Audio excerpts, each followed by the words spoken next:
ஆண்டவராகிய இயேசு கிறிஸ்துவின் நாமத்தில் அன்பின் வாழ்த்துக்கள். அன்பானவர்களே, எப்படி இருக்கீங்க? நல்லா இருப்பீங்கன்னு நம்புறேன். நல்லா இருக்கணும். நன்றாய் இருப்பதற்காகவே இந்த வார்த்தைகள் பேசப்படுகிறது. ஆண்டவராகிய இயேசு கிறிஸ்து நம்முடைய கடினமான சூழ்நிலைகளை அறிந்து நம்மை கருத்தாய் விசாரித்து நமக்கு அற்புதம் செய்கிறார். இந்த நாளில் ஆண்டவருடைய வாக்குத்தத்த வார்த்தைகள் ஊடாக உங்களோடு இந்த இறை வார்த்தையை பகிர்ந்து கொடுப்பதில் நான் பெரும் மகிழ்ச்சி அடைகிறேன். இன்றைக்கு நான் எடுக்க போகிற வாக்குத்தத்த வசனம் எல்லாருக்கும் பரிச்சயமானது, எல்லாருக்கும் தெரிஞ்ச வசனம். 2 கொரிந்தியர் புஸ்தகம் 12வது அதிகாரம் 9வது வசனத்தின் ஒரு பகுதி. பலவீனத்திலே என் பலம் பூரணமாய் விளங்கும். நம்முடைய வாழ்க்கையில நிறைய பலகீனங்கள் இல்ல, அந்த பலகீனத்துக்கு நடுவில் அவருடைய பலன் விளங்குமா? ஒரு சீன கதை ஒன்று வாசித்தேன். நடந்த சம்பவம் என்று அதில் குறிப்பிடப்பட்டிருந்துச்சு. ஒரு விதமான மல்யுத்த கலை. அந்த கலையை கத்துக்கிறதுக்கு ஒருத்தன் விரும்பினான். அவனுக்கு ஒரு கை இல்லை. ஒரு கை இல்லாதவன் எப்படி அந்த குறிப்பிட்ட யுத்தத்தை செய்ய முடியும்? மல்லு கட்டுறது தான். அப்போ ஒவ்வொரு அந்த குருக்களிடத்தில் போய், இந்த கலையை சொல்லிக் கொடுக்கிற இடத்துல போய், எனக்கு இந்த கலையை சொல்லிக் கொடுங்கன்னு கேட்கிறான். ஆனா யாருமே அவனுக்கு சொல்லிக் கொடுக்கல.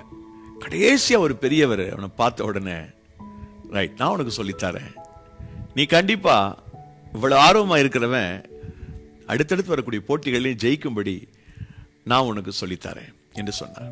அவர் அந்த கலையினுடைய எல்லா விஷயத்தையும் அவனுக்கு சொல்லிக் கொடுக்கல. அந்த கலையினுடைய ஒரு பகுதியை மாத்திரம் திரும்ப திரும்ப திரும்ப அவர் பயிற்சி கொடுத்தார். அந்த கலை நுணுக்கமாக கையாளப்பட வேண்டிய ஒரு மல்யுத்த கலை.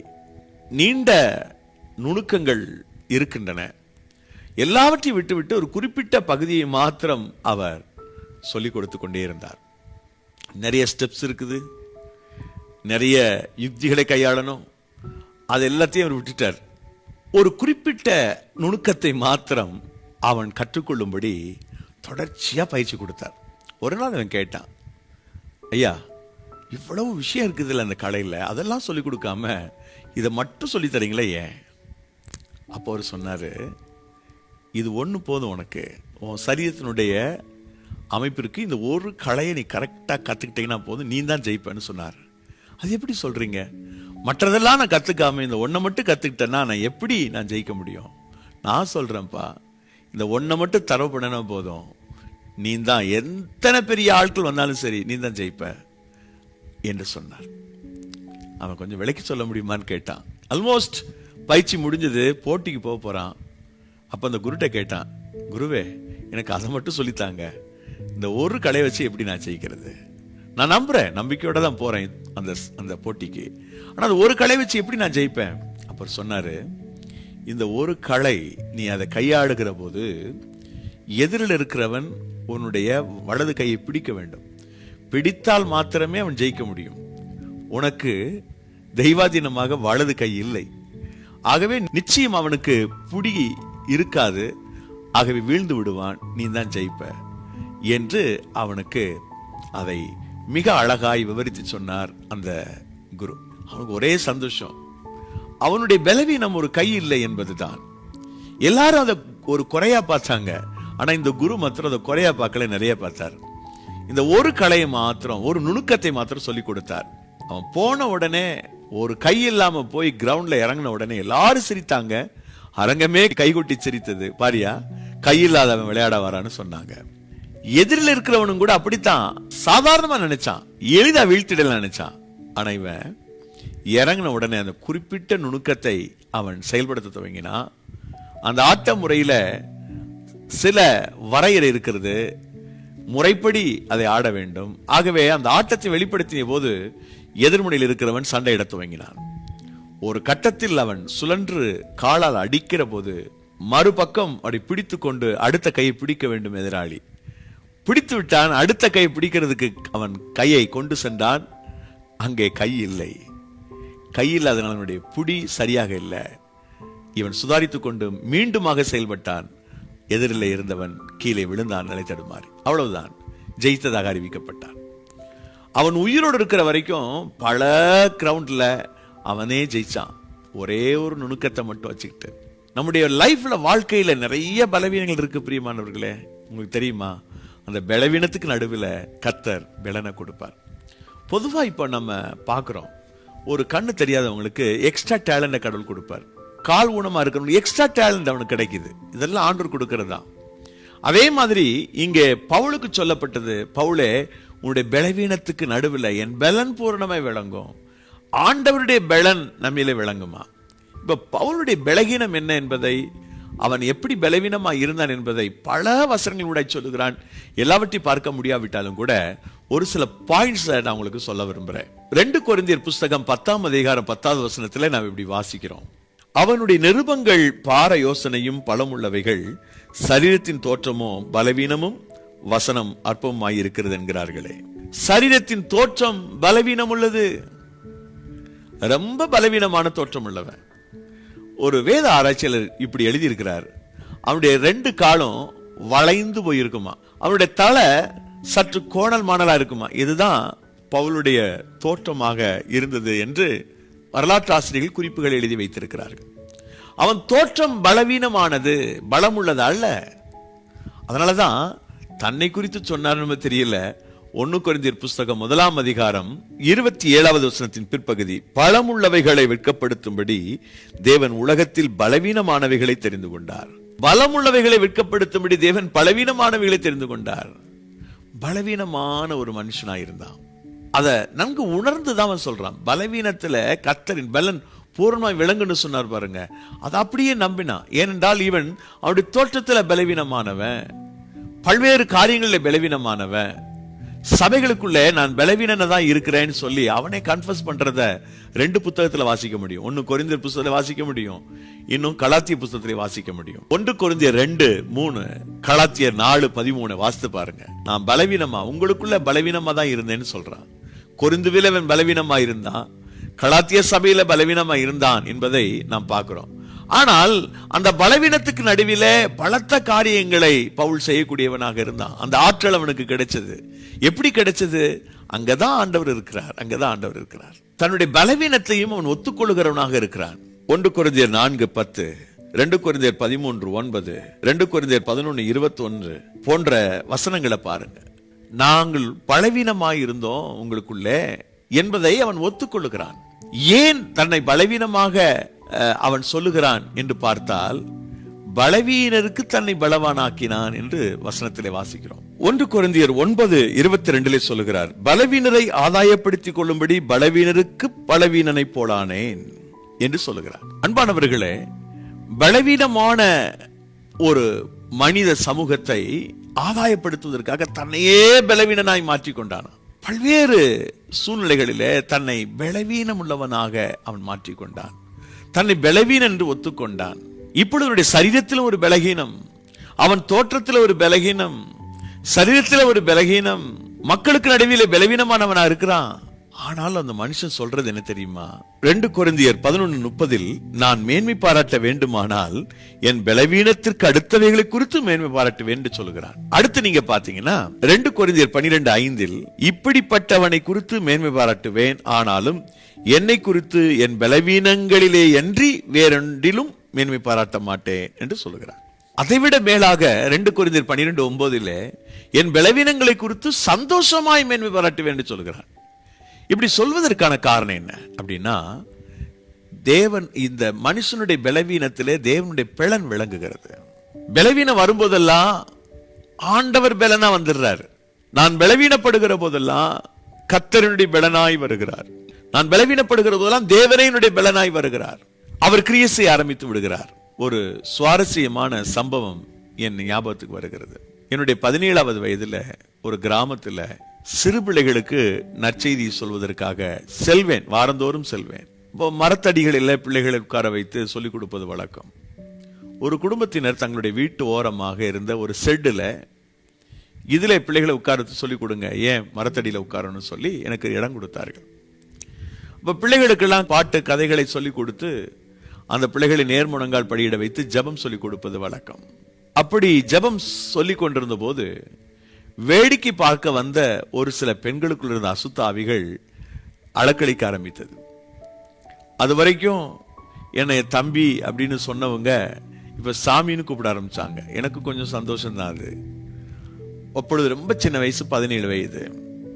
ஒரு அருமையான சகோதரிக்காக நீங்க வந்து கொஞ்சம் மந்திரிச்சிருங்க, வேண்டிக்கங்கன்னு கேட்டாங்க. இந்த வீட்டுக்கு போனா அந்த பெண்ணை முழங்கால் படியில் வச்சு ஜெபம் பண்ணா அந்த அசுத்தாவி அந்த பெண்ணுக்குள்ள இருந்து அலக்களிக்கிறதை ஒழிய சரித்து விட்டு போக மறுக்கிறது. நான் 1/2 மணி நேரம் போராடி பார்த்துட்டேன், ஒன்னும் நடக்கல. இந்த விஷயத்துல என்னுடைய பலன் அல்ல, கர்த்தர் தான் கிரியை செய்யணும். தற்காலிகமா தப்பி போகணுமே, என்ன பண்ணலாம்? நாளைக்கு உபவாசத்தோட நான் வரேன், இந்த பெண்ணையும் உபவாசத்தோடு இருக்க சொல்லுங்க, நாளை காலையில ஜெபம் பண்ணிக்கலாம். நான் ஆயத்தமா இல்லை என்பது ஒரு பக்கம், இன்னொரு பக்கம் தற்காலிகமா கொஞ்சம் நமக்கு ரிலீஃப் கிடைக்கணும். எப்படியோ அவங்கள சமாதானப்படுத்திட்டு வீட்டுக்கு வந்து சேர்ந்தேன். இரவெல்லாம் எனக்கு தூக்கம் இல்லை, ஜெபம் பண்ணிட்டு இருக்கிற, ஏசப்பா இந்த ஒரு அற்புதத்தை எனக்கா செய்யுங்கப்பா, என்கிட்ட ஒண்ணு இல்லை, நீங்க தான் செய்யணும்.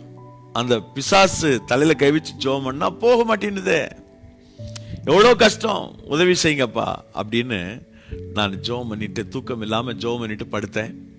காலையில நான் சாப்பிடல, உபவாசத்தோட அந்த கிராமத்துக்கு போனேன். அந்த கிராமத்துக்கு போனா ஏகப்பட்ட வரவேற்பு எனக்கு. முதல்ல தம்பி தம்பி இங்க வா அப்படின்னு கூப்பிட்டவங்க இப்ப சாமின்னு கூப்பிடுறாங்க, சாமி இங்க வாங்க சாமி. போய் இறங்கின உடனே எனக்கு நல்ல ஒரு மோர் கொடுத்தாங்க. மோரை குடிச்சுக்கலாம். நீங்க நினைப்பீங்க உபவாசனா மோர் குடிக்கலாமா, வயிற்றுல கொஞ்சம் தண்ணி வேணும் இல்லையா, மோர் வாங்கி குடிச்சிட்டேன். ஆனாலும் திட ஆகாரத்தை நான் சாப்பிடல, இந்த பிசாசை விரட்டிட்டு தான் நம்ம சாப்பிடணும். அந்த வீட்டுக்கு போனாங்க, ரொம்ப வரவேற்பு பலமா இருந்துச்சு. நிறைய பேரு சுத்தி வேடிக்கை பார்த்தாங்க. இந்த பெண்ணை முழங்கால் படியிட சொல்லிட்டு ஜெபம் பண்ண ஆரம்பிச்சா, நேற்றைக்கு எந்த நிலையில இருந்துச்சோ அதே நிலையில தான் அந்த பிசாசு பிடிச்ச பெண்ணு இருக்கா. ஒன்னும் சரி பண்ண முடியல. என் தொண்டையெல்லாம் வற்றி போச்சு, ரொம்ப சோர்ந்து போயிட்டேன். அவ்வளவுதான், ஆண்டவரே நான் வெக்கப்பட்டு போறேனேன்னு மனசுல ஆண்டவர்கிட்ட நினைச்சுக்கிறேன். இந்த டைம்ல வேடிக்கை பார்த்த மக்களுக்குள்ள ஒரு அம்மாவுக்குள்ள ஒரு சக்தி வந்ததா சொல்லப்பட்டது. அது எப்போதாவது வருமா, நான் வரும்போதா வரணும், அது வந்துருச்சு. அது அவங்க அவ்வளவு முக்கியப்படுத்துறாங்க, தெய்வமா நினைக்கிறாங்க. தம்பி நீங்க விளைக்கங்க, முதல்ல சாமின்னு கூப்பிட்டவங்க இப்ப தம்பின்ட்டாங்க. மறுபடியும் ஒரு டீப் ப்ரொமோஷன் ஆகி போச்சு எனக்கு. எங்க சாமி வருது, நீங்க விளைக்கங்க. நான் அந்த இடத்தை விட்டு நகலல. அந்த அம்மா கையில ஒரு திருநூறு தட்டை கொடுத்துட்டாங்க, கையில ஒரு வேப்பங்குலை கொடுத்துட்டாங்க. அது ஆடி வருது, கண்களை மருட்டி பார்த்து வருகிறது, உருட்டி பார்த்து வருகிறது. கண்ணப்பா வச்சுட்டு சொல்லுது விலகு அப்படின்னு சொல்லுது என்னைய. நான் அப்படி நின்றுட்டு இருக்கிறேன். எனக்கு சர்வ நாடியும் அப்படி ஸ்தம்பிச்சு போச்சு. என்னடா அது, உயிருள்ள தேவன் ஜீவனுள்ள தேவனை நாம ஆராதிக்கிறோம், நம்ம ஜெபம் பண்ணி இந்த பிசாசு போகல. ஆனா இன்னொரு அம்மாவுக்குள்ள ஒரு அருள் மாதிரி இறங்கி அது இந்த பிசாசு விரட்ட போகுதுன்னு சொல்றாங்க. நீ விளைக்க நான் பாத்துக்கிறேன் அப்படின்னு அந்த அம்மா சொல்லுது. கூட இருக்க மக்களை சொல்ல, தம்பி விளைக்கங்கப்பா, எங்க சாமி பார்த்துக்கும், எங்க சாமி வந்து கொஞ்சம் திருநூறு போட்டா சரியாயிடும். இப்ப நான் ஆண்டவரை பார்த்து சொன்னேன், இங்க பாருங்கப்பா, இந்த காரியத்தை செய்துக்கு எனக்கு பலனே இல்லை, நான் ரொம்ப அபாத்திரமானவனா இருக்கிற விஷயத்துல நீங்க ஏதாயும் இப்ப செய்யணும். Lord you must do something. ஆண்டவரிடத்தில் அப்படி ஜெபம் பண்ணேன். ஜெபம் பண்ணிட்டு சோர்ந்து போய் தான் நிக்கிறேன். இந்த அம்மா அப்ப பக்கத்துல வந்துட்டாங்க. அந்த அம்மாவிட்ட சொன்ன வராதன்னு சொன்ன, அந்த அம்மா கேட்கல, இன்னொரு ஸ்டெப் எடுத்து வச்சா. நான் எட்டி அந்த அம்மா தலையில் தொடர்றது மாதிரி தூரம் தான். அந்த நேரத்துல திடீர்னு ஒரு வல்லமை வந்தது, பரிசுத்த ஆவியானவர் வந்தார். அவர் வந்து சரீரத்தை நிரப்பினார் பாருங்கள். எங்க இருந்து வந்து தைரியம் தெரியாது. அந்த அம்மாவை பார்த்து சொன்ன, இயேசுவின் நாமத்துல நானும் கட்டளையிடுறேன், ஒரு ஸ்டெப் கூட முன்னாடி வரக்கூடாது, போ பின்னாடி. அந்த அம்மா கேட்கல, மறுபடியும் ஒரு ஸ்டெப் முன்னாடி வந்தா. நான் கையை நீட்டி இயேசுவின் நாமத்தில் இந்த மகளுடைய தேகத்தை விட்டு அசுத்தாவி போ என்று நான் தலையில் அடிச்சேன் பாருங்க. பொத்தண்டி கீழே விழுந்த அந்த அம்மா. அப்ப விழுந்த அம்மா தான். அதுக்கு பிறகு எந்த ஆவியும் ஆடுறது இல்லை அந்த அம்மா மேல. அதன் பிறகு இந்த பெண்ணுக்குள்ள இருந்த அசுத்தாவி அலற ஆரம்பித்து வெகு தூரம் போய் விழுந்து அந்த விடுதலை கிடைச்சு. அது அந்த போகும்போது சொன்னிச்சு, இந்த பெண்ணுக்கு நான் இத்தனை முறை அபாசனை ஏற்படுத்தி இருக்கிறேன், குழந்தை உண்டு பண்ண விட மாட்டேன்னு சொன்னிச்சு. நான் கேள்விப்பட்டேன் 3 குழந்தைகள் அதுக்கு பிறகு அந்த மகளுக்கு. எத்தனை ஆச்சரியம் இல்ல, எத்தனை ஆச்சரியம், சந்தோஷம். ஏன் நான் சொல்றேன்னா, அந்த பலன் நமக்கு இல்ல, நம்ம ரொம்ப பலவீனமா இருக்கிறோம், என்னால் இது செய்ய முடியாது நினைக்கும் போது அவரே வருகிறார். அதனாலதான் பவுல் சொல்றான், பலவீனங்களை குறித்து சந்தோஷமா மேன்மை பாராட்டுவேன். நான் பலகீனமா இருந்தா எனக்காக, எனக்கு ஆதரவாக, என் பட்சத்திலிருந்து யுத்தம் செய்ய என்னுடைய ஆண்டவர் வருவார். 2 வசனம் ரொம்ப முக்கியமான வசனம். ஒன்னு ரோமர் 8:26, அந்தபடியே ஆவியானவரும் நமது பலவீனங்களில் நமக்கு உதவி செய்கிறார். நாம் ஏற்றபடி வேண்டிக் கொள்ள வேண்டியது என்னதென்று அறியாமல் இருக்கிறபடியால் ஆவியானவர் தாமே வாக்கு கடங்காத பெருமூச்சுகளோடு நமக்காக வேண்டுதல் செய்கிறார். ஆவியானவர் வர்றார். நாம பலகீனப்படும் போது, நாம் சுகவீனப்படும் போது ஆவியானவர் வந்து நம் பட்சத்திலிருந்து செயல்படுகிறார்.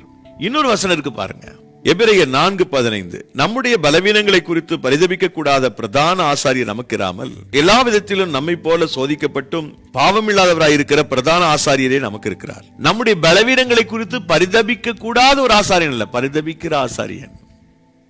ஒரு பக்கம் ஆவியானவர் நாம் வேண்டிக் கொள்ள வேண்டியது என்னதென்று, நம்முடைய பலவீனங்களிலே நாம் வேண்டிக் கொள்ள வேண்டியது என்னதென்றது அறியாது இருக்கும் போது நமக்காக அவர் வேண்டுதல் செய்கிறார். இன்னொரு வசனம் சொல்லுது, நம்முடைய பலவீனங்களை குறித்து பரிதபிக்கிற ஒரு ஆசாரியனை பெற்றிருக்கிறோம். அவர்தான் நித்திய ஆசாரியர், ஆண்டவராகிய இயேசு கிறிஸ்து.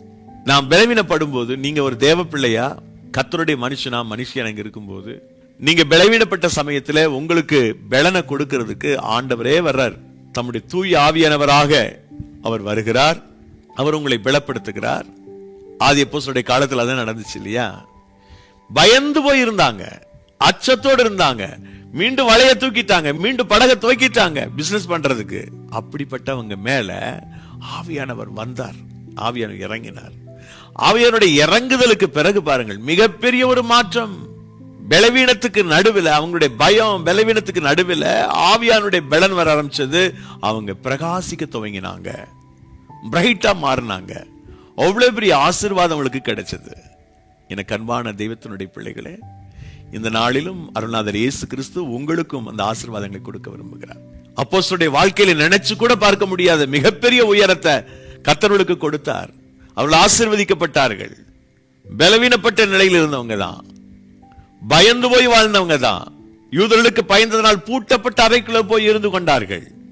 அப்படிப்பட்டவங்க மேல ஆவியானவர் வந்தார். இந்த ஆவியானவர் வருவது ஒரு பக்கம், ஆவியானவர் நம்முடைய பலகீனத்துக்கு நடுவில் நமக்காக வாக்கு கடங்காத பெருமிச்சலோடு வேண்டுதல் செய்கிறார் என்பது இன்னொரு பக்கம். எல்லாத்துக்கும் மேல பிதாவுடைய வலது பரிசத்துல நமக்காக பரிதபிக்கக்கூடிய ஒரு பிரதான ஆசாரியன் இருக்கிறார். அவர் தான் ஆண்டவராகிய இயேசு கிறிஸ்து. ஆகவே எனக்கு அன்பான தெய்வத்தினுடைய மக்களே, இந்த நாளில அருள்நாதர் இயேசு கிறிஸ்து உங்களுடைய வாழ்வில், உங்களுடைய ஜீவிதத்தில், உங்களுடைய பலவீனத்துக்கு நடுவில் உங்களுக்கு உதவி செய்ய இறங்கி வருவார். பலவீனத்தில் என் பலன் பூரணமாய் விளங்கும் என்று சொன்னால், எங்கெல்லாம் வாழ்க்கையினுடைய எல்லைகளில பலவீனங்கள் இருக்கிறதோ அதெல்லாம் பாருங்க. ஒரு வசனத்தை வாசிட்டு 2 பாயிண்ட்ஸ் மட்டும் சொல்லி நான் முடிக்க போறேன்.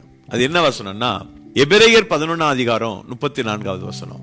பலவீனத்தில் பலன் கொண்டார்கள், பலவீனத்தில் பலன் கொண்டார்கள். பலவீனம் தான், ஆனாலும் நான் ஏற்கனவே சொன்னது மாதிரி ஆவியானுடைய பலனும் தேவாதி தேவனுடைய பலனும் அவர்களுக்குள்ள இருந்ததுனால அவர்கள் பலன் கொண்டார்கள். அப்படி பழைய ஏற்பாட்டில் ஒருத்தரையும் புதிய ஏற்பாட்டில் ஒருத்தரையும் நான் காண்பிக்க விரும்புகிறேன். ஆனா ரெண்டுமே புதிய ஏற்பாட்டில் இருக்கக்கூடிய வசனங்கள் தான். பழைய ஏற்பாட்டு மனிதன், பரிசுத்தவான், தேவனுடைய மனுஷன் ஆபிரகாம். ஆபிரகாமை குறித்து பவுலடிகள் ரோமர் திருச்சபைக்கு எழுதுகிறார். 4:19. அவன் விசுவாசத்தில் பலவீனமாய் இருக்கவில்லை. அவன் ஏறக்குரிய 100 வயதுள்ளவனாய் இருக்கும்போது தன் சரீரம் செத்து போனதையும் சாராளுடைய கர்ப்பம் செத்து போனதையும் எண்ணாதிருந்தான். அவன் விசுவாசத்தில் பலவீனமாய் இருக்கவில்லை. நாம் எபிரேயர்ல வாசித்தோம் இல்லையா, பலவீனத்தில் பலன் கொண்டார்கள் என்பது அந்த பட்டியலில் இருக்கிற எல்லாருக்கும் பொருந்தும், ஸ்பெஷலா ஆபிரகாமுக்கு பொருந்தும்.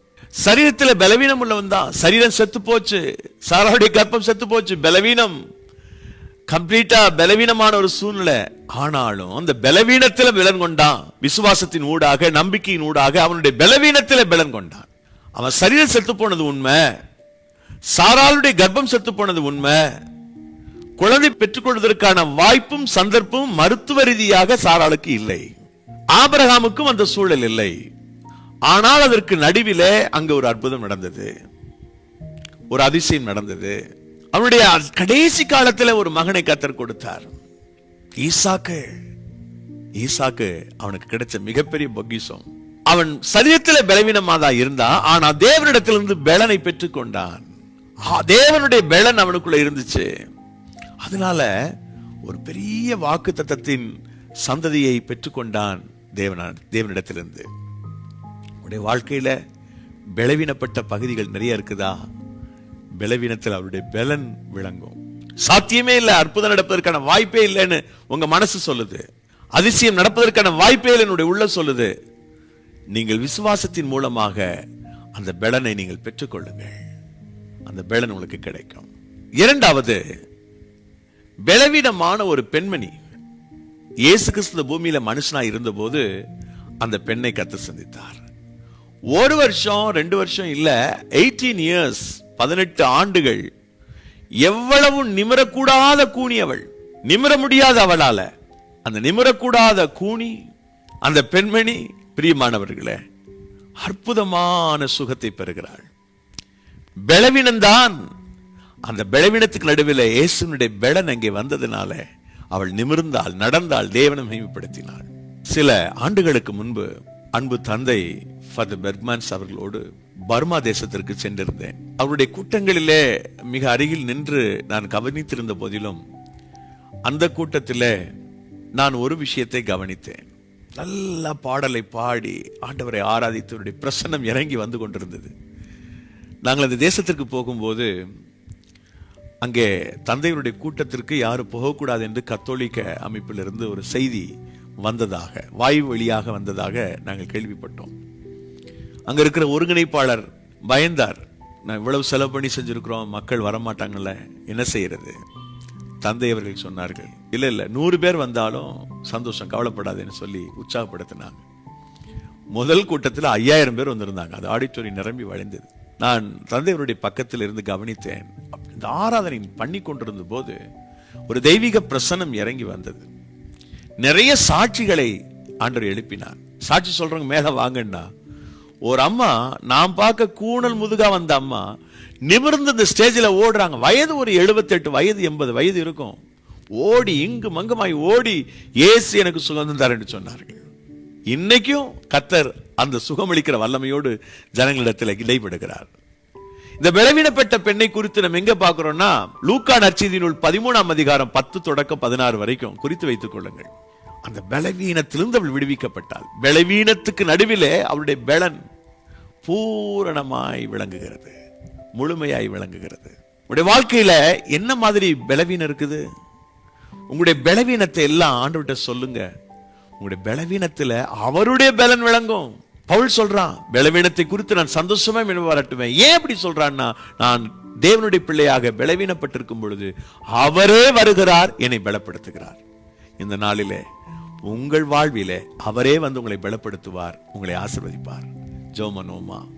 நேசிக்கிற எங்கள் பரலோக தந்தையே, இந்த நாளிலும் இந்த வார்த்தைகளை கேட்டுக்கொண்டிருக்கிற அன்பு சகோதர சகோதரிகள் ஒவ்வொருவரையும் ஆண்டவரே நீர் ஆசீர்வதியும். உம்முடைய பலத்தால் இடைகட்டும். எல்லா விதமான பலகீனங்கள், சுகவீனங்கள் உம்முடைய பிள்ளைகளுடைய வாழ்வை விட்டு விலகி போவதாக. லார்ட், உம்முடைய பிள்ளைகள் உம்மை நம்பி உம்மை நோக்கி பார்க்கிறார்கள். அவர்களுக்கு ஒரு அதிசயத்தை செய்யும். இன்று உன்னை சுத்தப்படுத்திக் கொள், நாளை தினத்தில் ஒரு அற்புதத்தை காண்பாய் என்று வேதாகமத்தில் வாசிக்கிறோம். யோசுவா காலத்தில் நடந்த நிகழ்வை அதே போல உம்முடைய பிள்ளைகள் நாளை ஒரு அற்புதத்தை பார்க்கட்டும். இந்த வாரத்தின் இறுதியில் ஒரு அற்புதத்தை பார்க்கட்டும். இந்த மாதத்தின் இறுதியில் ஒரு அற்புதத்தை பார்க்கட்டும். நீண்ட காலமாக இருக்கக்கூடிய பிரச்சனைகள் இந்த ஆண்டோடு முடிஞ்சு போகட்டும். ஒரு அற்புதம் நிகழட்டும். பலவீனமான நம்முடைய பிள்ளைகளை பலப்படுத்தி நம்முடைய மக்களுக்கு சகாயம் பண்ணும். ஆசீர்வதியும். இயேசுவின் நாமத்தில் ஜெபிக்கிறோம் பிதாவே, ஆமென்.